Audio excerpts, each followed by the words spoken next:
श्रीमद् भागवत महापुराण अथ पंचमोध्याय। धुंधुकारी को प्रेत योनि की प्राप्ति और उससे उद्धार।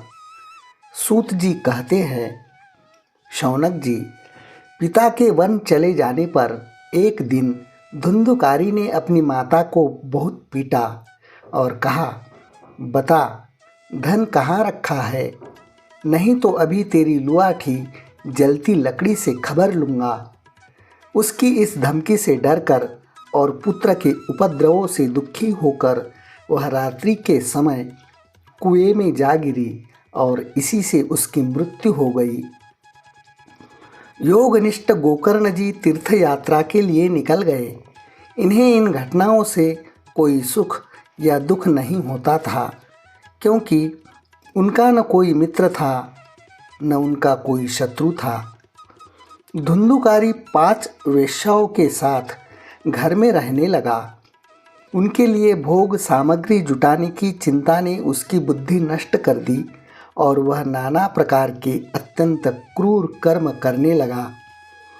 एक दिन उन कुलटाओं ने उससे बहुत से गहने मांगे। वह तो काम से अंधा हो रहा था। मौत की उसे कभी याद नहीं आती थी। बस उन्हें जुटाने के लिए वह घर से निकल पड़ा। वह जहाँ तहाँ से बहुत सा धन चुरा कर घर लौट आया। तब उन्हें कुछ सुंदर वस्त्र और आभूषण लाकर दिए। चोरी का बहुत माल देखकर रात्रि के समय स्त्रियों ने विचार किया कि यह नित्य ही चोरी करता है, इसीलिए किसी दिन अवश्य राजा पकड़ लेगा। राजा यह सारा धन छीनकर इसे निश्चय ही प्राणदंड देगा।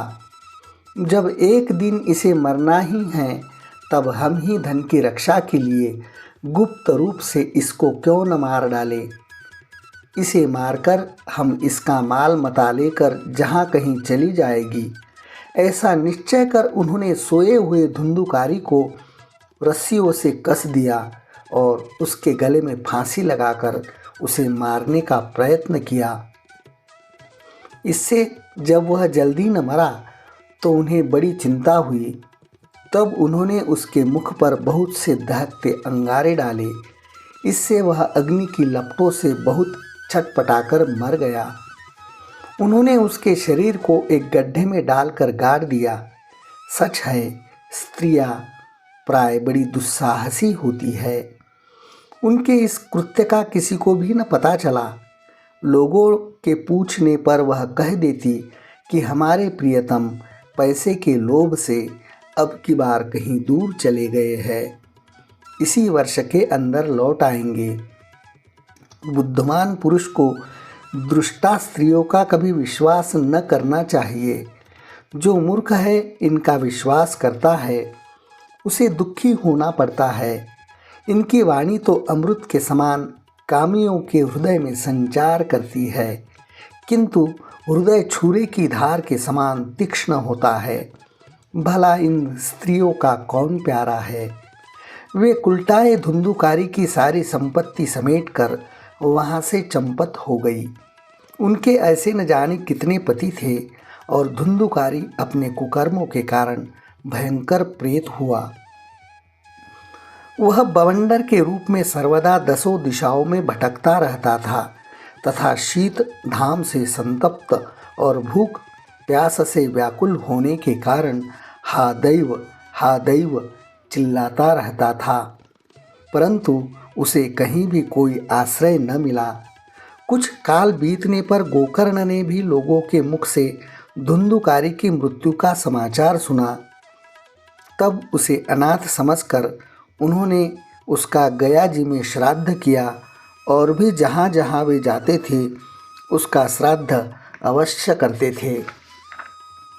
इस प्रकार घूमते घूमते गोकर्ण जी अपने नगर में आए और रात्रि के समय दूसरों की दृष्टि से बचकर सीधे अपने घर के आंगन में सोने के लिए पहुँचे। वहाँ अपने भाई को सोया देख आधी रात के समय धुंधुकारी ने अपना बड़ा विकट रूप दिखाया। वह कभी भेड़ा, कभी हाथी, कभी भैंसा, कभी इंद्र, कभी अग्नि का रूप धारण करता। अंत में वह मनुष्य के आकार में प्रकट हुआ। यह विपरीत अवस्थाएं देखकर गोकर्ण ने निश्चय किया कि यह कोई दुर्गति को प्राप्त हुआ जीव है।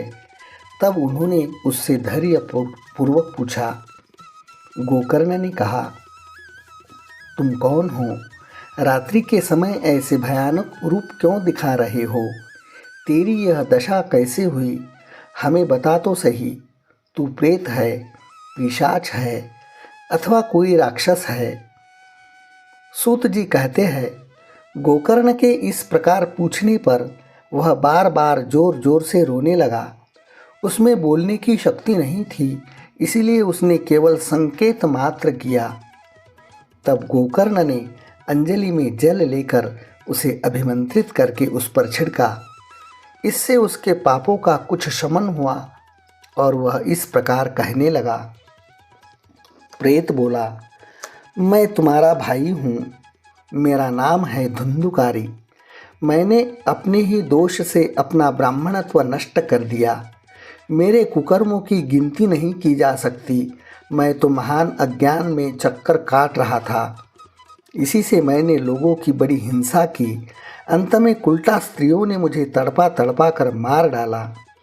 इसी से अब प्रेत योनि में पड़कर यह दुर्दशा भोग रहा हूँ। अब दैत्यवश कर्म फल का उदय होने से मैं केवल वायु भक्षण करके ही जी रहा हूँ। भाई, तुम दया के समुद्र हो। अब किसी प्रकार जल्दी ही मुझे इस योनि से छुड़ाओ। गोकर्ण ने धुंधुकारी को सारी बातें सुनी और तब उससे बोले। गोकर्ण ने कहा, भाई, मुझे इस बात का बड़ा आश्चर्य है। मैंने तुम्हारे लिए विधि पूर्वक गया जी में पिंडदान किया, फिर भी तुम प्रेत योनि से मुक्त कैसे नहीं हुए? यदि गया श्राद्ध से भी तुम्हारी मुक्ति नहीं हुई, तब इसका और कोई उपाय ही नहीं है। अच्छा, तुम सब बात खोलकर कहो, मुझे अब क्या करना चाहिए? प्रेत ने कहा, मेरी मुक्ति सैकड़ों गया श्राद्ध करने से भी नहीं हो सकती। अब तो तुम इसका कोई और उपाय सोचो। प्रेत की यह बात सुनकर गोकर्ण को बड़ा आश्चर्य हुआ। वे कहने लगे, यदि सैकड़ों गया श्राद्धों से भी तुम्हारी मुक्ति नहीं हो सकती, तब तो तुम्हारी मुक्ति असंभव ही है। अच्छा, अभी तो तुम निर्भय होकर अपने स्थान पर रहो। मैं विचार करके तुम्हारी मुक्ति के लिए कोई दूसरा उपाय करूँगा। गोकर्ण की आज्ञा पाकर धुंधुकारी वहाँ से अपने स्थान पर चला गया। इधर गोकर्ण ने रात भर विचार किया, तब भी उन्हें कोई उपाय नहीं सूझा। प्रातःकाल उनको आया देख लोग प्रेम से मिलने आए। तब गोकर्ण ने रात में जो कुछ जिस प्रकार हुआ था वह सब उन्हें सुना दिया। उनमें जो लोग विद्वान, योगनिष्ठ, ज्ञानी और वेदज्ञ थे, उन्होंने भी अनेकों शास्त्रों को उलट पलट कर देखा, तो भी उसकी मुक्ति का कोई उपाय न मिला। तब सब ने यही निश्चय किया कि इस विषय में सूर्य नारायण जो आज्ञा करे वही करना चाहिए। अतः गोकर्ण ने अपने तपोबल से सूर्य की गति को रोक दिया। उन्होंने स्तुति की, भगवान, आप सारे संसार के साक्षी हैं। मैं आपको नमस्कार करता हूँ। आप मुझे कृपा करके धुंधुकारी की मुक्ति का साधन बताइए। गोकर्ण की यह प्रार्थना सुनकर सूर्य देव ने दूर से ही स्पष्ट शब्दों में कहा, श्रीमद् भागवत से मुक्ति हो सकती है, इसलिए तुम उसका सप्ताह पारायण करो। सूर्य का यह धर्ममय वचन वहाँ सभी ने सुना। तब सबने यही कहा कि प्रयत्न पूर्वक यही करो। है भी यह साधन बहुत सरल।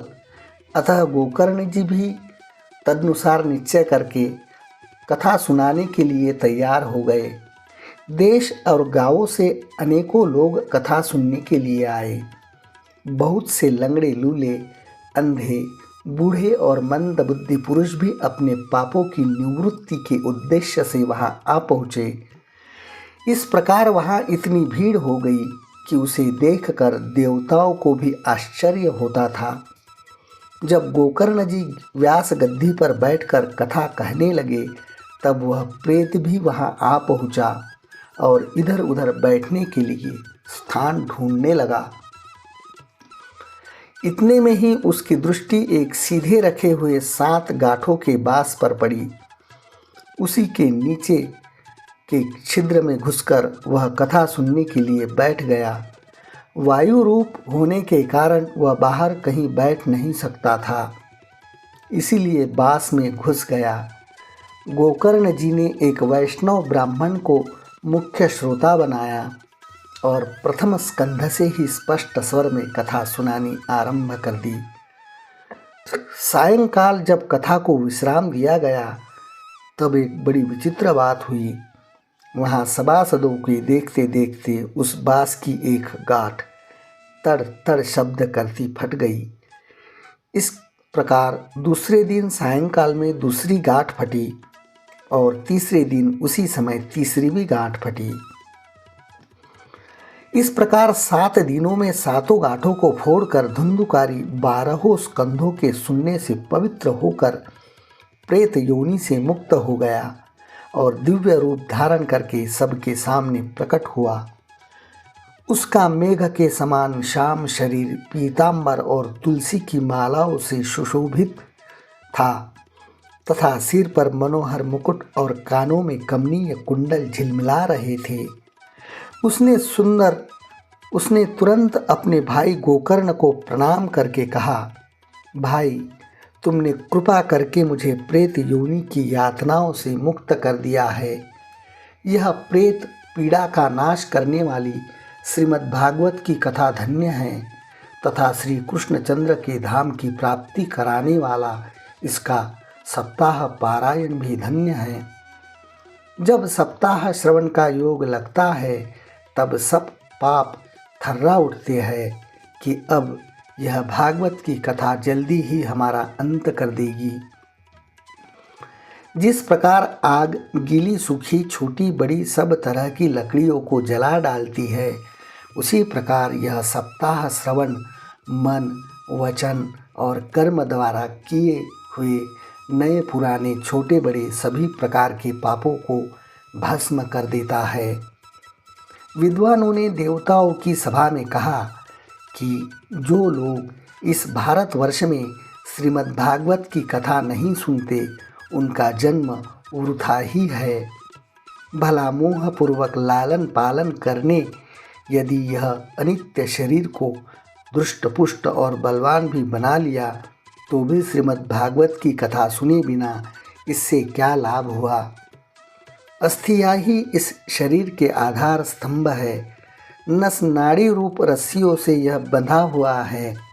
ऊपर से इस पर मांस और रक्त थोप कर इसे चर्म से मढ़ दिया गया है। इसके प्रत्येक अंग में दुर्गंध आती है क्योंकि है तो यह मल मूत्र का भांड ही। वृद्धावस्था और शोक के कारण यह परिणाम में दुखमय ही है। रोगों का तो घर ही ठहरा यह निरंतर किसी न किसी कामना से पीड़ित रहता है, कभी इसकी तृप्ति नहीं होती। इसे धारण किए रहना ही एक भार ही है। इसके रोम रोम में द्वेष भरे हुए है और नष्ट होने में इसे एक क्षण भी नहीं लगता। अंत में यदि इसे गाड़ दिया जाए तो इसके कीड़े बन जाते हैं। कोई पशु खा जाता है तो यह विष्ठा हो जाता है और अग्नि में जला दिया जाता है तो भस्म की ढेरी हो जाता है। ये 3 ही इसकी गतियाँ बताई गई है। ऐसे अस्थिर शरीर से मनुष्य अविनाशी फल देने वाला काम क्यों नहीं बना लेता। जो अन्न प्रातःकाल पकाया जाता वह सायंकाल तक बिगड़ जाता है, फिर उसी के रस से पुष्ट हुए इस शरीर की नित्यता कैसी है।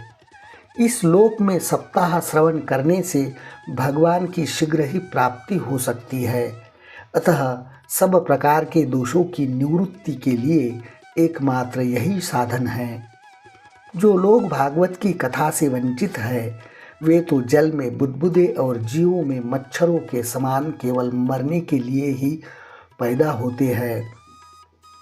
भला जिसके प्रभाव से जड़ और सूखे हुए बांस की गांठें फट सकती है, उस भागवत कथा का श्रवण करने से चित्त की गांठों का खुल जाना कौन बड़ी बात है। सप्ताह श्रवण करने से मनुष्य के हृदय की गांठ खुल जाती है, उसके समस्त संशय छिन्न छिन्न हो जाते हैं और सारे कर्म क्षीण हो जाते हैं। यह भागवत रूप तीर्थ संसार के कीचड़ को धोने में बड़ा ही पटु है। विद्वानों का कथन है कि जब यह हृदय में स्थित होता है तब मनुष्य की मुक्ति निश्चित ही समझनी चाहिए। जिस समय धुंधुकारी ये सब बातें कह रहा था, जिसके लिए वैकुंठ स्वामी पार्षदों के सहित एक विमान उतरा, उससे सब और मंडलाकार प्रकाश फैल रहा था।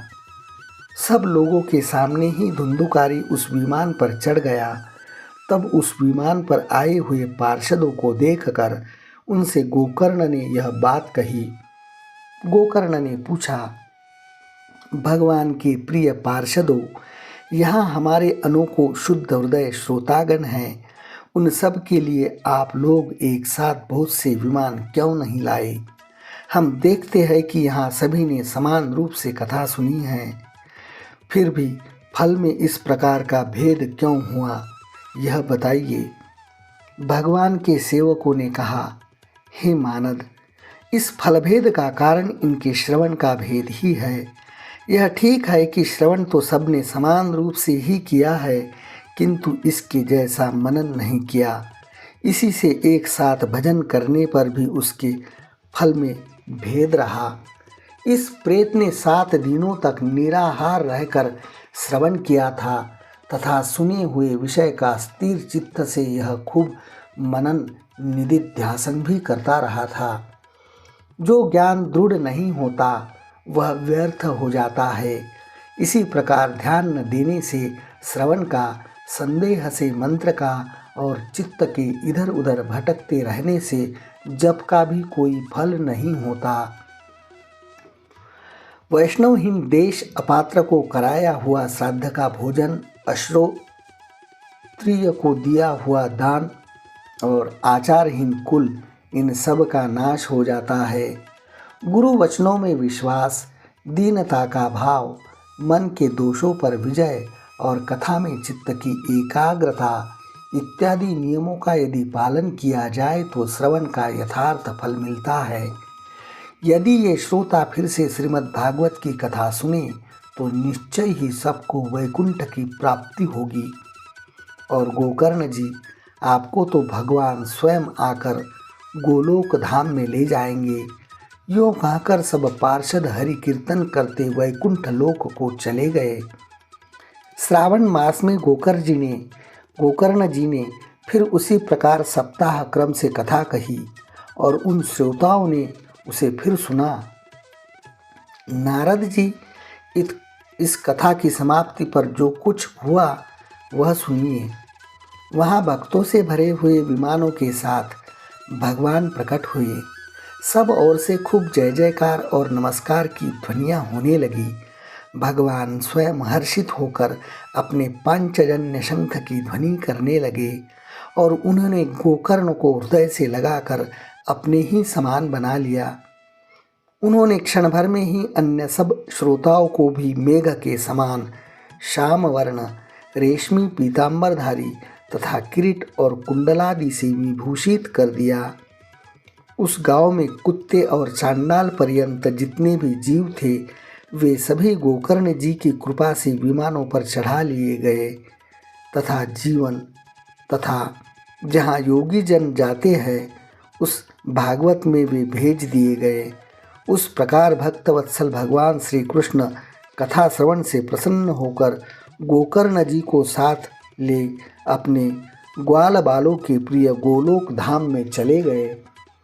पूर्व काल में जैसे अयोध्यावासी भगवान श्री राम के साथ साकेत धाम सिधारे थे, उसी प्रकार भगवान श्री कृष्ण उन सब को योगी दुर्लभ गोलोक धाम में ले गए। जिस लोक में सूर्य, चंद्रमा और सिद्धों की भी कभी गति नहीं हो सकती, उसमें वे श्रीमद् भागवत श्रवण करने से चले गए। नारद जी सप्ताह यज्ञ के द्वारा कथा श्रवण करने से जैसा उज्जवल फल संचित होता है, उसके विषय में हम आपसे क्या कहें। अजी, जिन्होंने अपने कर्णपूट से गोकर्ण जी की कथा के एक अक्षर का भी पान किया था, वे फिर माता के गर्भ में नहीं आए। जिस गति को लोग वायु, जल या पत्ते खाकर शरीर सुखाने से, बहुत काल तक घोर तपस्या करने से और योगाभ्यास से भी नहीं पा सकते, उसे वे सप्ताह श्रवण से सहज में ही प्राप्त कर लेते हैं। इस परम पवित्र इतिहास का पाठ चित्रकूट पर विराजमान मुनीश्वर शांडिल्य भी ब्रह्मानंद में मग्न होकर करते रहते हैं। यह कथा बड़ा ही पवित्र है। एक बार के श्रवण से ही समस्त पाप राशि को भस्म कर देती है। यदि इसका श्राद्ध के समय पाठ किया जाए तो इससे पितृगण को बड़ी तृप्ति होती और नित्य पाठ करने से मोक्ष की प्राप्ति होती है। इति श्री पद्म पुराणे उत्तराखंडे श्रीमद्भागवत महात्म्य गोकर्ण मोक्ष वर्णनम नाम पंचमोऽध्यायः समाप्त।